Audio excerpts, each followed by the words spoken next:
కామారెడ్డి జిల్లాలో విషాద ఘటన చోటు చేసుకుంది. కుమార్తె వివాహ వేడుకలో తండ్రి గుండెపోటుతో మృతి చెందడం స్థానికులను దిగ్భ్రాంతికి గురిచేసింది. ఈ హృదయ విదారక ఘటన కామారెడ్డి జిల్లా బిక్కనూరు మండలం రామేశ్వరపల్లి గ్రామంలో చోటు చేసుకుంది.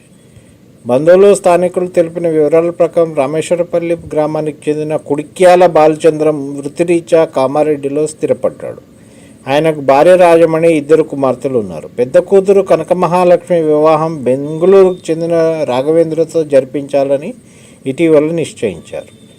ఈ మేరకు శుక్రవారం జంగంపల్లి శివారులోని BTS వద్ద ఉన్న ఓ కళ్యాణ మండపంలో వైభవంగా పెళ్లికి ఏర్పాట్లు చేశారు.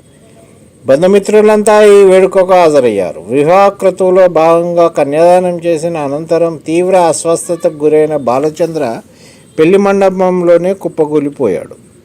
బంధువులు వెంటనే జిల్లా కేంద్రంలోని ఓ ప్రైవేటు ఆసుపత్రికి తరలించగా గుండెపోటుతో అప్పటికే మృతి చెందినట్టు వైద్యులు తెలిపారు. అప్పటి వరకు కలకల్లాడుతున్న పెళ్లి మండపం ఒక్కసారిగా విషాద ఛాయలు అలుముకున్నాయి.